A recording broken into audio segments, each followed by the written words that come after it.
নমস্কার বন্ধুরা, welcome back to our classroom. দেখো, আমরা আলোর সরল ক্যামেরার গঠন কিরূপ, কিভাবে এর কার্যপ্রণালী, এর অংশগুলি কি কি এবং এর কাজটি কি কি সেই সম্পর্কে আমরা আলোচনা করব। ভালো করে দেখে নাও বিষয়টা।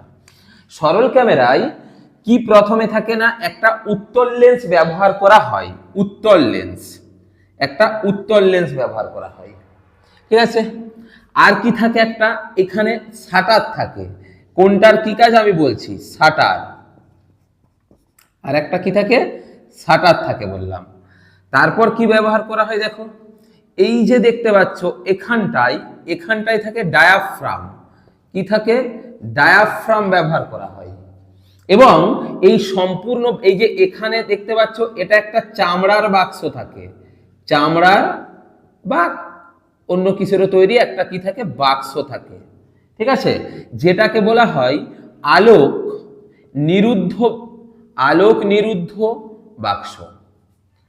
আর কি থাকে বলো, আর এই যে এইখানে যেখানটায় আমাদের প্রতিবিম্বটা পাবো সেইটা কি না, পর্দা। এই সমস্ত অংশগুলি এইখানে কিন্তু থাকে। তাহলে আমরা কিভাবে প্রতিবিম্ব গঠিত হয়, এই প্রত্যেকটি অংশের কাজ কি, সেই সমস্ত জিনিসগুলি জেনে নেব। দেখো, প্রথমে বলছি আলোক নিরুদ্ধ বাক্স। এই যে অংশটা, এটা কি আলোক নিরুদ্ধ বাক্স। এই আলোক নিরুদ্ধ বাক্সের ভিতরের যে দেওয়ালগুলো, সেগুলো কালো প্রলেপ থাকে। কেন কালো প্রলেপ থাকে? কারণ যখন আলো যাচ্ছে, যাতে না আলোটা ওই বাক্সের মধ্যে বারবার প্রতিফলন করতে থাকে, ঠিক আছে। তাই কি না, আলোক নিরুদ্ধ বাক্সের ভিতরের তলটি কি করা হয় না, কালো বর্ণের করা হয়। ভিতরের তল কালো বর্ণের হয়, কালো বর্ণের হয় আলোক নিরুদ্ধ বাক্সের। অভিলক্ষ্য কি, এখানে অভিলক্ষ্য বলতে এই যে উত্তল লেন্সটা আমরা ব্যবহার করেছি, এই উত্তল লেন্সটাকে কি বলা হয়েছে, অভিলক্ষ্য। উত্তল লেন্স, উপযুক্ত ফোকাস দৈর্ঘ্যের উত্তল লেন্স ব্যবহার করব, যেটাকে বলবো অভিলক্ষ্য। যেটার কাজ কি না, কোনো বস্তুর প্রতিবিম্ব গঠন করা পর্দায়। তারপর কি, ডায়াফ্রাম। এই যে ডায়াফ্রামটা করা আছে, ডায়াফ্রাম এখানে কি থাকে, কতকগুলো ধাতব পাতের একটা ছিদ্র থাকে। কি থাকে, একটা ছিদ্র। যেই ছিদ্রের কাজ কি না, আলোর পরিমাণটাকে নিয়ন্ত্রণ করে। ডায়াফ্রামের কাজ কি বললাম, আলোর পরিমাণ নির্ণয়, পরিমাণ নিয়ন্ত্রণ করে। মানে বস্তু থেকে কত পরিমাণ আলো পর্দায় গিয়ে পড়বে লেন্সের মধ্য দিয়ে, সেই পরিমাণটাকে নিয়ন্ত্রণ করে কে না, ডায়াফ্রাম। আর এই যে শাটার দেখতে পাচ্ছ, শাটার, এই শাটারটিকে আমরা কি করতে পারি, খুলে নিতে পারি, আবার বন্ধ করতেও পারি। তাহলে এই শাটারের কাজ কি না, আলোক প্রবেশের সময়টাকে নিয়ন্ত্রণ করে। শাটার কি করে, আলোক প্রবেশের সময় নিয়ন্ত্রণ করে। আলোক প্রবেশের মানে কতক্ষণ ধরে আলোটা প্রবেশ করবে, সেই সময়টা নিয়ন্ত্রণ করে। সেই সময়টা কত হয়, 1/10 থেকে 1/100 সেকেন্ড পর্যন্ত হতে পারে। মানে কি, কতক্ষণ আলো প্রবেশ করে, খুবই কম টাইম ভেবে দেখো। 1/10 সেকেন্ড মানে কি, 1 সেকেন্ডের 10 ভাগের 1 ভাগ সময়। আর 1/100 সেকেন্ড মানে 1 সেকেন্ডের 100 ভাগের 1 ভাগ সময়, ভাগের মাঝামাঝি কোনো সময়। এই সময়টাকে কে নিয়ন্ত্রণ করে, শাটার। আর পর্দার কাজ কি না, পর্দাতে প্রতিবিম্ব গঠিত হয়। পর্দাতে কি গঠিত হয়, প্রতিবিম্ব গঠিত হয়। কিভাবে হয় আমি আসছি, কার্যপ্রণালী আসছি। তাহলে কি কি বললাম, একটা আলোক নিরুদ্ধ বাক্স থাকবে, যার ভিতরের তল কালো প্রলেপ দেওয়া থাকবে। একটা অভিলক্ষ্য মানে যার সাহায্যে প্রতিবিম্ব গঠিত হয়। কি ব্যবহার করি, উত্তল লেন্স। তাহলে মানে সরল ক্যামেরায় কোন লেন্স, উত্তল লেন্স। ডায়াফ্রাম কি না, আলোর পরিমাণটাকে নিয়ন্ত্রণ করবে। শাটার কি, আলোর প্রবেশের সময়টাকে নিয়ন্ত্রণ করবে। আর পর্দা কি, প্রতিবিম্ব গঠিত হবে। এরপর একটু দেখে নাও কিভাবে এর কার্যপ্রণালীটা কিরকম, বা কি করে এইখানে আমাদের প্রতিবিম্বটা গঠিত হয়। দেখো, প্রথমে এখানে আমরা একটা বস্তু রাখলাম ফোকাসের থেকে দূরে, কোনো জায়গায় একটা বস্তু আছে। আর এই যে দেখতে পাচ্ছ, এই যে আলোক নিরুদ্ধ বাক্সটা, এটাকে কি ছোট বড় করা যায়, ছোট বড় করা যায়। এখন এই পর্দার জায়গায় একটা ঘোষা কাঁচকে ধরো তুমি রেখে দিলে, ঘোষা কাঁচকে রেখে দিয়েছো। রেখে দিয়ে এই পর্দার দূরত্বটা বাড়িয়ে কমিয়ে, ধরো শাটারটিকে তুমি খুলে দিয়েছো এখন, দিয়ে কি এই পর্দার দূরত্বটাকে বাড়িয়ে কমিয়ে তুমি কি করছো না, এই বস্তুর প্রতিবিম্ব যাতে সুস্পষ্টভাবে পর্দায় গঠিত হয় সেই রকম একটা অবস্থাকে তুমি সেট করছো। কি বললাম, এই পর্দার জায়গায় প্রথমে তুমি একটা ঘষা কাঁচকে রেখে দিলে, দিয়ে এমন ভাবে পর্দাটাকে এই জায়গাটা বাড়িয়ে কমিয়ে সেট করছো যাতে বস্তুটার একটা সুস্পষ্ট প্রতিবিম্ব পাওয়া যায়। তুমি ধরো পেয়ে গেলে প্রতিবিম্বটা ঠিক জায়গায়। এরপর যখন দেখবে স্পষ্ট প্রতিবিম্ব পাচ্ছ তখন তুমি শাটারটিকে বন্ধ করে দিলে। তো শাটার বন্ধ হলে কি আলো আর প্রবেশ করছে না, এবং এই যে পর্দার যে জায়গায় সুস্পষ্ট প্রতিবিম্ব পাওয়া যাচ্ছে সেখানে তুমি একটা ফটোগ্রাফিক ফিল্ম রেখে দিলে। কি ফটোগ্রাফিক ফিল্ম? ফটোগ্রাফিক ফিল্মটা কি দিয়ে তৈরি হয় মনে রাখবে, এখানে যে আমরা ফিল্মটা ব্যবহার করি সেটা তৈরি হয় সিলভার ব্রোমাইড। কি সিলভার ব্রোমাইডের প্রলেপ থাকে সেই ফটোগ্রাফিক ফিল্মের ওপর। এরপর তুমি কি করবে, এই যে শাটারটিকে সিলভার ব্রোমাইডের প্রলেপ দেওয়া ফটোগ্রাফিক ফিল্ম লাগিয়ে দিয়েছো, এখানে কি শাটারটা তুলে দিয়েছো মানে আলো প্রবেশ করতে পারছে না, শাটার বন্ধ করে দিয়েছো অবস্থাটা সেট করে। তুমি শাটারটাকে জাস্ট কম সময়ের জন্য খুলে দিলে। কত সময়? মাত্র 1/10 থেকে 1/100 এর মধ্যবর্তী কোনো একটা সময়ের জন্য খুলে দিবে, কম সময়ের জন্য। যখনই খুলে দিবে খুব অল্প সময়ের জন্য আলোটা কি হবে, শাটারটা বন্ধ ছিল খুলে আবার বন্ধ করে দিবে, তাহলে আলোটা এসে প্রবেশ করে কোনখানকে চলে এলো, ফটোগ্রাফিক ফিল্মকে চলে এলো।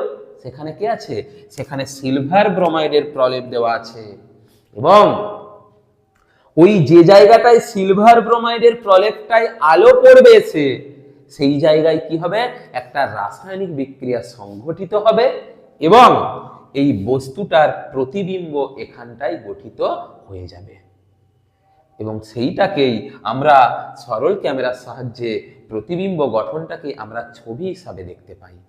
তাহলে কি বললাম বোঝা গেছে নিশ্চয়ই। আমরা কি করি, প্রথমে এই বাক্সটাকে দৈর্ঘ্যটাকে বাড়িয়ে কমিয়ে আমরা পর্দাটাকে এমন ভাবে সেট করি যাতে বস্তু সুস্পষ্ট প্রতিবিম্ব পাওয়া যায়। তারপর কি শাটারটাকে বন্ধ করে ওখানটায় কি লাগাই, একটা ফটোগ্রাফিক ফিল্ম রাখি, যেই ফিল্মটা কি হয় সিলভার ব্রোমাইডের প্রলেপ দেওয়া থাকে। এরপর শাটারটাকে মাত্র কিছু টাইমের জন্য খুলি, কত টাইম, 1/10 থেকে 1/100 মধ্যবর্তী কোনো একটা সময়ের জন্য আমরা খুলে দিলাম। খুলে দেওয়ার পর কি দেখতে পাবো না, ওই আলোটা প্রবেশ করেছে সাথে সাথে দিয়ে আবার বন্ধ করে দিয়েছে, কিন্তু সেখানে রাসায়নিক বিক্রিয়া সংগঠিত হয়েছে এবং সিলভার ব্রোমাইডের ওখানে একটা প্রতিবিম্ব সুন্দর গঠিত হয়ে গেছে। এইভাবে আমরা সরল ক্যামেরার সাহায্যে প্রতিবিম্ব গঠন করতে পারি। এইখানে তোমাদের পরীক্ষায় খুব আসে, সরল ক্যামেরায় যে প্রতিবিম্ব গঠিত হয় সেই প্রতিবিম্বটার বৈশিষ্ট্য কি, মানে কিরূপ হয়। দেখতে পাচ্ছ কি হয়, কি হয়, সদ্বিম্ব হয়। এটা তো অসদ্বিম্ব নয়, সদ্বিম্ব, কারণ এটাকে পর্দায় ফেলা গেল। 2 নম্বর কি, যেদিকে বস্তু তার উল্টো দিকে প্রতিবিম্ব, তাহলে কি হবে, অসৎ বিম্ব, অসৎ বিম্ব। 3 নম্বর কি, এখানে ছবিতে আমাদের সমান দেখাচ্ছে, আমরা বস্তুর থেকে আকারে ছোটও প্রতিবিম্ব গঠন করতে কিন্তু সরল ক্যামেরায় সক্ষম হই। হয়েছে তো, এই সমস্ত সরল ক্যামেরার গঠনটি জানলে এরপর দেখো আমরা মানুষের যে চোখ আছে সেখানে কিভাবে প্রতিবিম্ব গঠিত হয় সেই অংশটুকু আমরা দেখে নেব। দেখো মানুষের চোখের গঠন এটা এঁকেছি, একটু দেখবে হয়তো ছবিটা না হলেও একটু বুঝে নেওয়ার চেষ্টা করো এই জায়গাটা। দেখো এখানে কি আছে, রেটিনা এই অংশটা, এখানে চক্ষু নার্ভ, এইটা কি সিলিয়ারি পেশি, আর এই যে দেখতে পাচ্ছ এই অংশটা এটা কি সাসপেনসারি, সাসপেনসারি লিগামেন্ট, ঠিক আছে, সাসপেনসারি লিগামেন্ট। আর হচ্ছে দেখো কর্নিয়া আছে এখানে, আর এই যে অংশটা আছে এটাকে আমরা বলছি কি আইরিস, কি বলছি, আইরিস। তো কিভাবে কোনো একটা চোখে প্রতিবিম্ব গঠিত হয় সেটি ভালো করে বুঝে নাও। প্রথমে আমি কর্নিয়া থেকে আসছি, যদি কোনো বস্তু চোখের সামনে থাকে তাহলে সেখান থেকে আলোক রশ্মি কর্নিয়ার মধ্য দিয়ে চোখে প্রবেশ করে, যে দেখো চোখগুলো ঘুরছে না, তো এই কর্নিয়ার মধ্য দিয়ে কি হচ্ছে, আলোটা প্রবেশ করছে, আমাদের কর্নিয়ার মধ্য দিয়ে আলো প্রবেশ করছে। এই দিকে প্রবেশ করার পরে এই যে দেখো আইরিস আছে, আইরিসটা কি করে, ওর মাঝে একটা ছিদ্র আছে, ছোট বড় হয়ে আলো প্রবেশ কতটুকু করবে সেটাকে নিয়ন্ত্রণ করে। তাহলে ফার্স্ট কি বললাম, কর্নিয়া। কর্নিয়ার কাজ আমি কি বললাম না, আলো প্রবেশ পথ। এটা কি আলোর প্রবেশ পথ, প্রত্যেকটি খাতায় লিখবে কর্নিয়ারটা কি আলোর প্রবেশ পথ। এরপর দেখো এইখানে কি আছে, আইরিস। আইরিসের কাজ কি বললাম দেখো, আইরিসের কাজ হচ্ছে আলো কতটা প্রবেশ করবে সেই পরিমাণটাকে নিয়ন্ত্রণ করবে কে, আইরিস। হয়েছে। এরপর এই যে মাঝের খালি জায়গাটা, এইখানে একটা তরল স্বচ্ছ পদার্থ থাকে যেটাকে বলা হয়, যেটাকে কি বলা হয়, অ্যাকুয়াস হিউমার। কি, অ্যাকুয়াস হিউমার। এই অ্যাকুয়াস হিউমারের প্রতিসরাঙ্ক হয় প্রায় 1.33। অ্যাকুয়াস হিউমার থাকে এইখানটায়। এরপরে দেখো আমরা যদি একটু ভিতর দিকে প্রবেশ করি, দেখো এইখানে কি আছে, একটা লিগামেন্ট। কি নাম বললাম, সাসপেন্সারি লিগামেন্ট। এবং দেখো এখানে আছে সিলিয়ারি পেশি। এই দুটি পেশির কাজ কি, এই লিগামেন্ট এবং এই পেশি কি করে, এরা ছোট বড় হয়ে, এই যে এই জায়গাগুলো লিগামেন্ট মানে কি, ছোট বড় হয়ে লেন্সের আকারটাকে কমাতে বা বাড়াতে পারে। অর্থাৎ লেন্সের ফোকাস দৈর্ঘ্য বাড়াতে কমাতে সাহায্য করে কে, এই লিগামেন্ট। মানে কোনো একটা বস্তু দেখো, আমি মার্কারটাকে এইখানে রাখি বা অনেক দূরে রাখি, আমরা তো এক প্রতিবিম্ব ঠিক জায়গায় দেখতে পাচ্ছি বলেই তো আমরা বস্তুগুলোকে দেখতে পাচ্ছি, প্রতিবিম্ব ঠিক জায়গায় গঠন হচ্ছে বলে, তাই না? তেমন কি এই ফোকাস দৈর্ঘ্য পরিবর্তন করে বস্তুর অবস্থানের সাপেক্ষে প্রতিবিম্ব সঠিক জায়গায় গঠন করতে পারে। তাহলে এই তারপর কি গেল, লেন্স। এখানে লেন্সটা কি, উভত্তল লেন্স। উভত্তল মানে উভয় দিকটা উত্তল, অর্থাৎ উত্তল লেন্স। এর কাজ নিশ্চয়ই বলে দিতে হবে না, এর কাজ কি না, প্রতিবিম্ব গঠন করা। এর প্রতিসরাঙ্ক এখানে হয় প্রায় 1.5। এই তথ্যগুলি লিখে রাখবে। অ্যাকুয়াস হিউমারের বললাম 1.33, এখানে কি 1.45 হচ্ছে, তাই না? তাহলে আলোটা দেখো এইখানটা লঘু, এখানটা তুলনামূলক ঘন মাধ্যমে এখানে আমাদের আলোটা প্রবেশ করছে, বেশি মানে সরি কম প্রতিসরাঙ্কের মাধ্যম থেকে বেশি প্রতিসরাঙ্কের মাধ্যমে প্রবেশ করছে। এরপর দেখো এইখানে কি আছে, শ্বেতমণ্ডল। এই জায়গাটা হচ্ছে শ্বেতমণ্ডল, যেটা পুরো চোখটাকে বাইরের আঘাত থেকে রক্ষা করতে সাহায্য করে। তার ভিতরে দেখো আছে কোরোয়েড। কি আছে, কোরোয়েড। এবং তার ভিতরে দেখো এই যে অংশটা, এটা কি, রেটিনা। মনে রাখবে এই প্রতিবিম্বটা কোথায় গঠিত হয় না, রেটিনায় গঠিত হয়। যদি বলে মানব চক্ষুর প্রতিবিম্ব কোথায় গঠিত হয়, রেটিনাতে গঠিত হয়। এবং দেখো প্রতিবিম্বটা কিরূপ পেয়েছি, সদ্বিম্ব পেয়েছি। ধরো মার্কারটা এত বড় বস্তুর কি এত বড় প্রতিবিম্ব আমরা পাচ্ছি, বস্তু অপেক্ষা আকারে ছোট।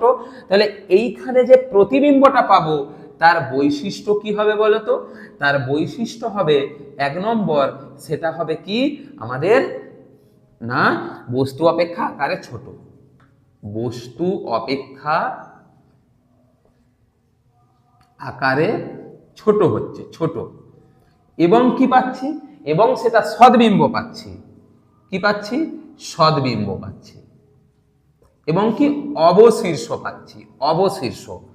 তাহলে তোমরা এই প্রত্যেকটি অংশের পাঠ পড়বে, কিন্তু দেখো শেষ পয়েন্টে লিখেছি আমি অবশীর্ষ। এই জায়গাটা খেয়াল করো, আমরা মার্কারটাকে তো এই দিকেই দেখছি, তার মানে প্রতিবিম্ব তো এরকমই দেখার কথা। আমরা সোজা যেমন দিকে মাথা সেদিকেই মাথা, মানে সমান দিকে দেখছি না, প্রতিবিম্ব গঠিত হচ্ছে। বিষয়টা এরকম নয়। আমাদের চোখে প্রতিবিম্ব যেদিকে বস্তু থাকে তার উল্টোভাবে প্রতিবিম্ব গঠিত হয়। কিন্তু আমাদের মস্তিষ্কে এমন কিছু ব্যবস্থা আছে যেটা এই উল্টো প্রতিবিম্বটাকে আমাদেরকে সোজা করে দেখার অনুভূতিটা জাগায়। ঠিক আছে? কিন্তু প্রতিবিম্ব আমাদের কোন বস্তুর উল্টো প্রতিবিম্বই গঠিত হয়। তাহলে এখানে যদি কোশ্চেন আসে যে মানব চক্ষুতে প্রতিসারক মাধ্যম হিসেবে কে কে কাজ করে, না অ্যাকুয়াস হিউমার হবে, আর কে হবে না লেন্স, উত্তল লেন্স হবে। আরেকটা বলা হয়নি, এই যে জায়গাটায় এখানে যে তরল স্বচ্ছ বিষয়টা থাকে সেটাকে কি বলা হয়, যে জিনিসটা থাকে সেটাকে বলা হয় ভিট্রিয়াস হিউমার। কি, ভিট্রিয়াস হিউমার থাকে। আরেকটা কোশ্চেন দেখে নাও, এই চোখের উপযোজন কি, উপযোজন কি, এই কোশ্চেনটি খুব আসে। উপযোজন কি বলবে, সিলিয়ারি পেশি এবং সাসপেন্সারি লিগামেন্টের সাহায্যে কোনো উত্তল লেন্সের ফোকাস দৈর্ঘ্য বাড়িয়ে কমিয়ে বস্তু যেখানেই অবস্থিত হোক তার প্রতিবিম্বটাকে সঠিকভাবে রেটিনায় গঠন করার যে প্রক্রিয়াটা সেটাকে বলবো উপযোজন। অর্থাৎ এই যে বাড়ছে কমছে, ফোকাস দৈর্ঘ্য বাড়ছে কমছে, এটাকে বলা হচ্ছে কি উপযোজন। কার সাহায্যে হচ্ছে? সাসপেনসারি লিগামেন্টের সাহায্যে। আর একটি জিনিস আছে দেখো এইখানটায় দেখো পিতবিন্দু। কি বিন্দু? পিতবিন্দু। মনে রাখবে রেটিনার অন্যান্য জায়গা অপেক্ষা পিতবিন্দুতে সুস্পষ্ট এবং ভালো প্রতিবিম্ব গঠিত হয়। এবং এইখানে আছে কি অন্ধবিন্দু, যেখানে চক্ষু নার্ভগুলি ঠিকঠাক ক্রিয়া না করার ফলে ওইখানে সঠিকভাবে কি প্রতিবিম্ব গঠন হয় না, মানে রেটিনার এই অংশে কোনো প্রতিবিম্ব গঠন হয় না, এই অংশে প্রতিবিম্ব গঠন হয়। তাহলে এই চোখ থেকে এই বিষয়গুলি জেনে নিলাম। এবং এইখান থেকে কি কি কোশ্চেন আসতে পারে দেখো। 1 নম্বর কোশ্চেন আসতে পারে যে আমাদের মানব চক্ষুতে কোন ধরনের লেন্স ব্যবহৃত হয়, কোন ধরনের লেন্স ব্যবহৃত হয়, এটা আসতে পারে। 2 নম্বর কোশ্চেন আসতে পারে উপযোজন কি, কোশ্চেনগুলি ভালো করে লিখবে, উপযোজন কি। 3 নম্বর কোশ্চেন আসতে পারে চোখের প্রতিবিম্ব কোথায় গঠিত হয় বলেছি, প্রতিবিম্ব রেটিনায় গঠিত হয়। তাহলে কোন স্থানে প্রতিবিম্ব গঠিত হয় মানব চক্ষুর, প্রতিবিম্ব গঠিত হয়, এই কোশ্চেনটি পরীক্ষায় আসতে পারে।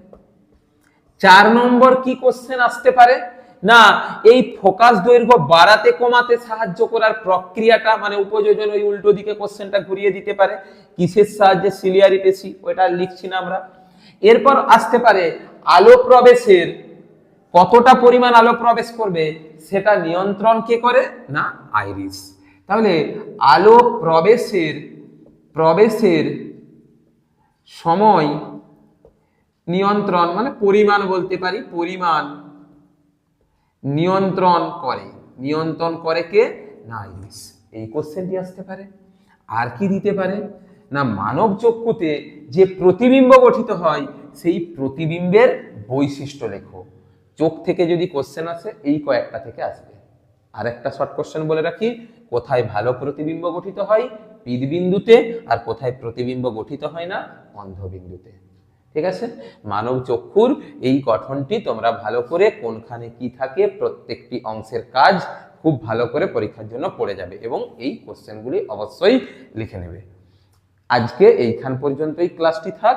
আমরা এরপরে কিভাবে কোনো মানে চোখে কি কি সমস্যা হতে পারে, সেই সমস্যার প্রতিকারের জন্য আমরা কোন ধরনের লেন্স ব্যবহার করতে পারি, এই বিষয়গুলি নিয়ে পরের দিন আলোচনা করব।